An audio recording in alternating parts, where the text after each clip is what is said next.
Dear friends, in this video I will be explaining what is signal, what are the different types of signal, what are the different characteristics of signal, that is even signal, odd signals, power signal, energy signal, so many things are there.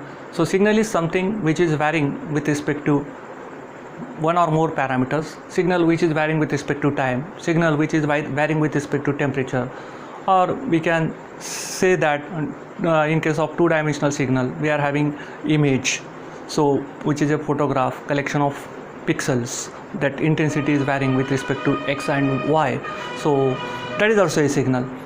Signal can be one-dimensional, so if it is plotted with respect to one independent variable. Signal can be two-dimensional, it is plotted with respect to two variables, or it is function of two variables, or it can be n-dimensional signal or three-dimensional signal. We say three-dimensional signal, video is a three-dimensional signal.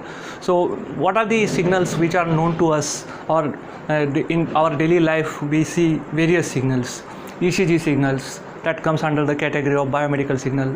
ECG signal, EEG signal, EMG signals, all they are varying, and those variations in the signals they are picked up by the doctors, and they will interpret what kind of information that signal is giving. Signal is something which always gives you information.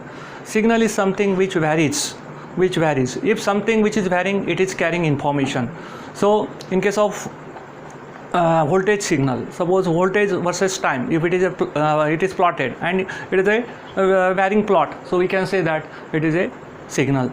So let us say DC, it is constant with respect to time, so DC is not a signal, it is not varying with respect to that variable, independent variable. So signal can be one-dimensional, signal can be two-dimensional. Two-dimensional signals are images, pictures. Three-dimensional signals are videos. One-dimensional signal, maybe what I said, current versus time, voltage versus time plot. Generally we do in practicals. So other signals are also there in picture, or in practice we can have, or we can plot those signals also. If Sensex of stocks exchange versus day versus index, if you plot for year, so we can get a signal. Or wages given by the employer to the persons, those who are working, so that is also a signal. Signal can be discrete in nature, can be continuous in nature. So let us see first of all the definition of signal. Signal is a physical quantity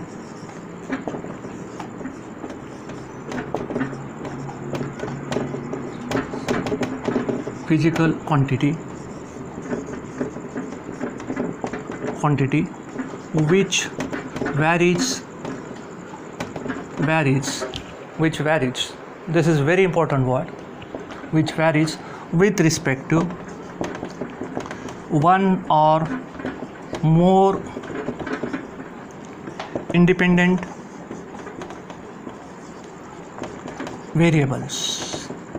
It can be varying with respect to one variable, it can be varying with respect to two variables, can be varying with respect to n variables. If it is varying with respect to one variable, it is a one-dimensional signal. If it is varying with respect to two variables, it is a two-dimensional signal. So signal is something which is varying. So always carries information. Always carries information. Signal is something which carries information. So something which is varying, we can say something which is varying is a signal, right? So something which carrying information, it is called as signal. So signal can be, I told you, it can be a biomedical signal, it can be a sound signal, audio signal we can say, then it can be a speech signal, it can be a that population versus in years, it can be interest paid by the bank to the customer after every 6 months, if we have that plot. Then I told you population versus years, that can also be a signal. So here you see that parameter with respect to which we are plotting, that parameter sometimes it is continuous and sometimes that parameter is discrete.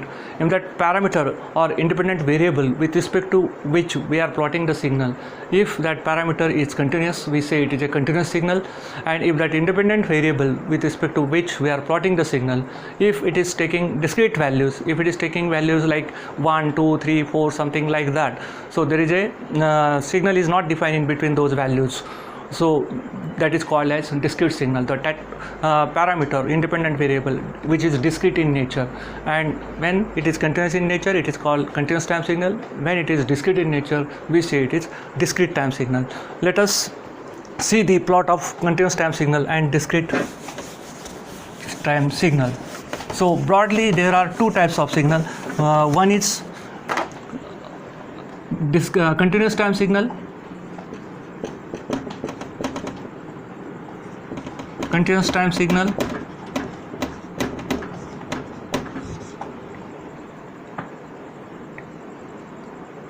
second one is discrete time signal, discrete time signal.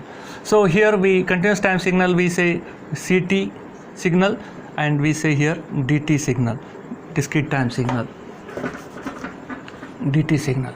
So DT signal, here the variable with respect to which we are plotting the signal is discrete, and continuous time signal with respect to which we are plotting the signal is continuous time signal. Let us see continuous time signal plot.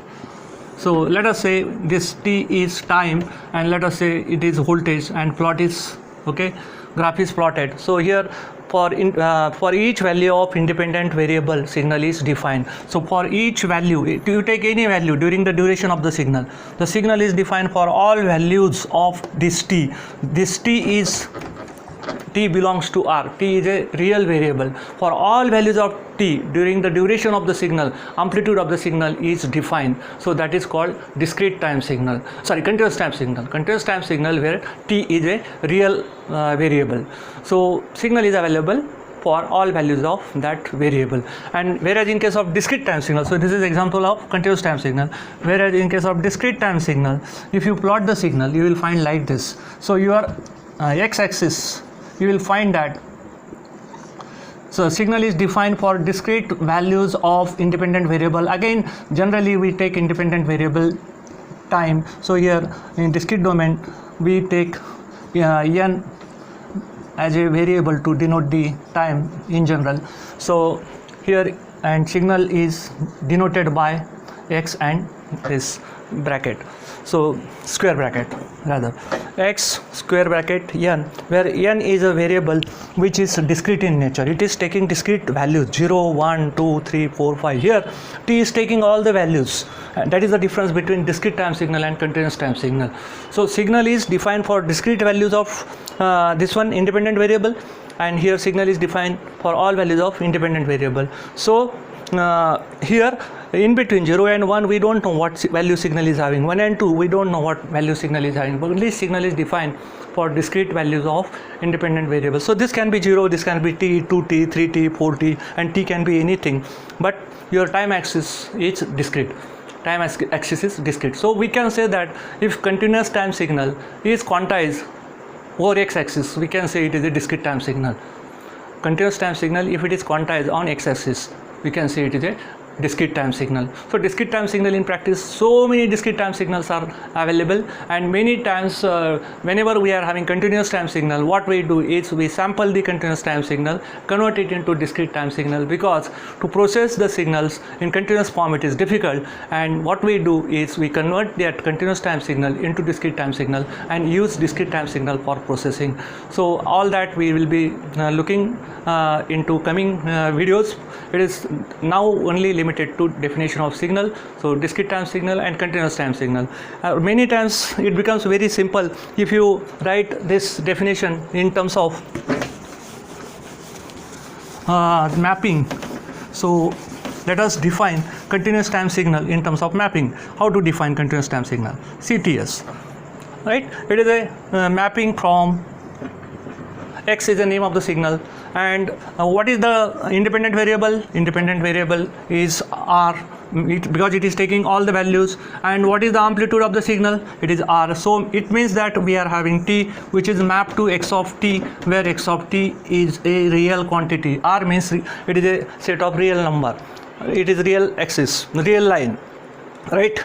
So t is a real quantity, and that is mapped to x of t, which is also real quantity. So we can say that continuous time signal is a mapping from R to R. Likewise, discrete time signal also, if you define in terms of map, it will be like this. Again, name of the signal x, then discrete I am using, it is a set of integer z, and amplitude can be real or amplitude can be integer, so I am writing R. So x of, here index is time index or whatever may be variable, so it is mapped to x of n. So x of n is amplitude, x of n can be real or can be integer, but this has to be discrete. So here I am assuming that all these discrete instances are integer. So z is a set of integer and n is mapped to x of n. We can remember the definition of continuous time signal and discrete time signal in terms of mapping.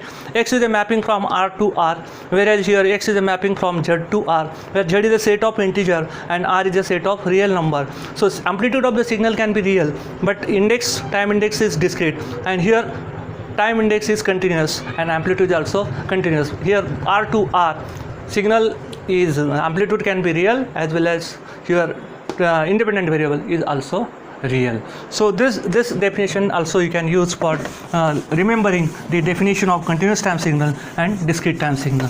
So continuous time signal is a signal which is defined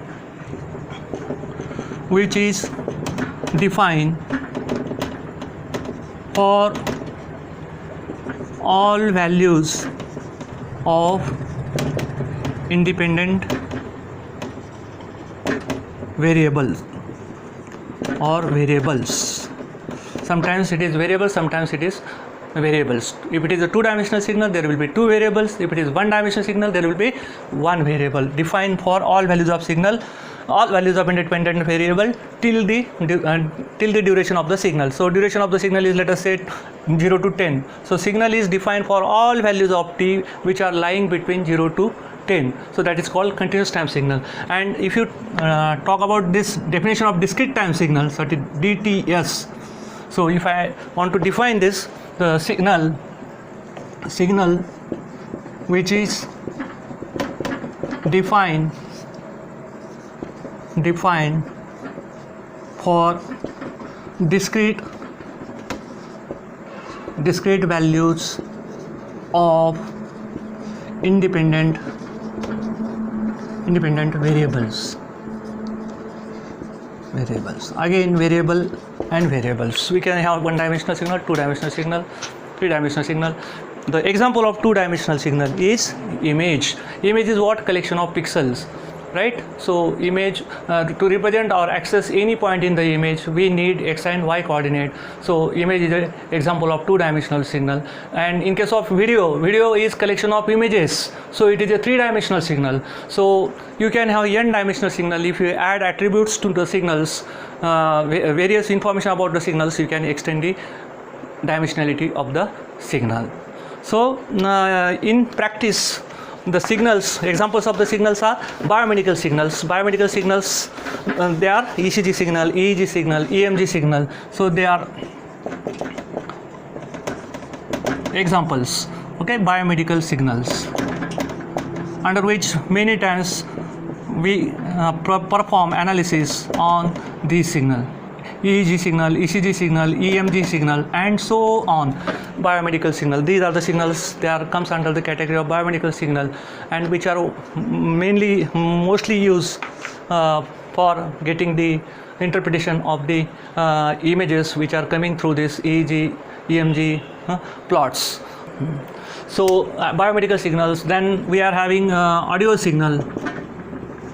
We know that the signal range is 20 hertz to 20 kilohertz, in which that speech signal also comes. For speech signals, speech and audio, the difference is range. Here it is, you can say 20 hertz to 3.5 kilohertz. So it is audio signal. Other signals are also there, image or we can say photograph. Then video is also a signal. Video, for representation of video, we need 3 coordinates, x, y, z, let us say. So it is a 3-dimensional signals. Image, we require 2 coordinates, so it is 2-dimensional signal. So digital image processing, we have 1 subject, so in that subjects we use to represent image with respect to 2 coordinates, x and y, where if it is continuous domain, and we use m comma n notations, where m and n, they are discrete in nature. So image, which is a collection of pixels, digital image, which is collection of pixels, and this collection of pixels can be accessed or can be represented by 2 axes. And whereas in case of video signal, it is a collection of images, so we need one more axis to identify the frame which is present in the signal. So it is sequence of images. Each image we need 2 coordinates, but the frame again, to denote or to say this is the frame of this frame of the video, so we need one more coordinate. So video is a 3-dimensional signal. Then we can have n-dimensional signals. So n-dimensional can be finite or n can be infinite. So infinite dimensional signals are also there, finite dimensional signals are also there in practice. So this was the introduction to signal. In the next video I will tell you different types of signals which are used in practice. So let us wait for the next video to see more details on the signal. Thank you so much for looking into my videos which are there on the YouTube channel. The name of the channel is Journey Towards Signal Processing.